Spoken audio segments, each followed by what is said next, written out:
Hey, would you believe me if I told you a group of singers from the 1950s has inspired and been sampled by legendary rappers such as the notorious B.I.G., Tupac, Lil Wayne, Jay-Z, Snoop Dogg, Ice Cube, Mac Miller? I could go on for days. Even Paul McCartney said if it wasn't for these singers, the Beatles would have never made it as far as they did. Well, it's true, and not only did they influence rap, they also played a pivotal role in the development of the R&B music we know and love today. So sit back, grab a bev, and get ready, because this is the beautiful and adventurous, yet tragic and trivial story of the Isley Brothers. The story all starts in Cincinnati, Ohio in 1937, when O. Kelly Jr. was born, followed by Rudolph, the second brother, born in 1939, then Ronald in 1941, and Vernon in 1942. Now, there were two younger brothers born 10 years later, but we'll bring them up later in the story, so hang on. With their mother being a pianist and their father being a vocalist, these boys were destined to make music. Their whole family would frequently perform and sing at church, giving them the practice and experience they would need to start their own music careers. And that's exactly what they did, because in 1954, the four oldest brothers, O'Kelly Jr., Rudolph, Ronald, and Vernon, formed a teenage gospel singing group, and they ended up traveling and performing all throughout the Midwest. The brothers were making waves. I mean, seriously, imagine being a teenager in a band with your brothers traveling around singing. But unfortunately, the brothers came to a halt in 1955 when 13-year-old Vernon was riding his bike, leading to an accident that unfortunately took his life. A devastating incident that would ultimately lead this young and promising gospel quartet to disband.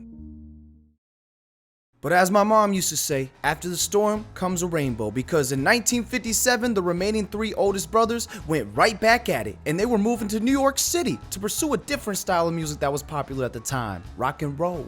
This would lead the brothers to record their first big hit, Shout. You know what song I'm talking about. Yeah, it goes, oh, you make me wanna shout, put my... Okay, I don't gotta ruin your ears anymore. You know what I'm talking about. This song was a major break for the brothers. They were schmoovin' and grooving, going around performing, living the life, even collabing with legendary guitarist Jimi Hendrix, who toured with them, and at one point, Elton John. Through the 1960s, the Isley Brothers were doing objectively well for a group of musicians. Other than having some minor issues finding the right label and such, even at one point starting their own label and releasing their music independently, it wasn't all sunshines and rainbows though, because eventually they would sign to Motown Records, who had the tools necessary to help them with their success, but that all ended a little ugly in a legal dispute over their hit song, It's Your Thing. But it's all good, because ironically enough, the same year they got in that legal dispute, they actually won a Grammy for Best R&B Vocal Performance.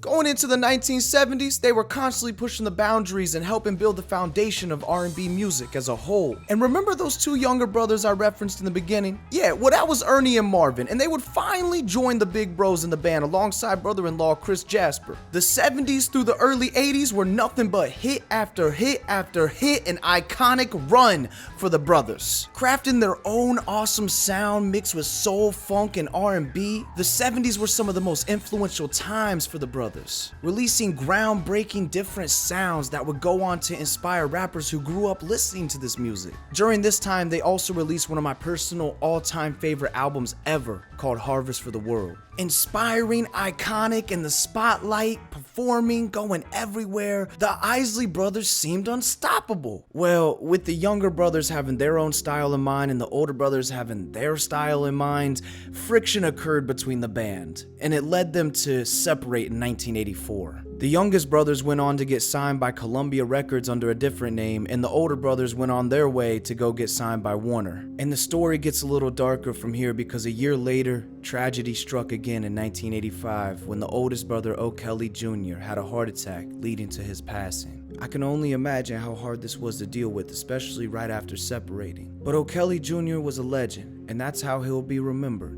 Remember earlier when I said after the storm comes a rainbow? Yeah, well, here's another rainbow for you. The brothers, even though they were disbanded and separated, were still inducted into the Rock and Roll Hall of Fame in 1992. The Isley Brothers adventured through so many styles of music. In the early days doing gospel, doo-wop, and rock and roll, then going on to build many bridges connecting genres like R&B, soul, and funk, which brings us to the purpose of this story. Many artists grew up listening to them, legendary rappers that would go on to sample them, remembering them from their own childhood. The Isley Brothers were what the soul of music itself embodies, the essence of sound. They helped change music, then went on to inspire future generations and legendary artists. This took tens of years of work, going through the grapevine of different sounds, through loss and struggle, trivial tension, and many musicians that we consider legendary to this day grew up watching and listening to the brothers. And that is how a group of singers originally formed in the 1950s would go on to inspire and influence legendary musicians generations and years after them. And for that, I say, thank you, Isley Brothers. Ron and Ernie still make music and perform to this day, by the way. If you want to look them up and listen to some of their stuff, I highly recommend it. They even collaborated with 2 Chainz. And to everybody who watched this video, thank you. I appreciate it. And I'll see you on the next one. Until next time, take it easy.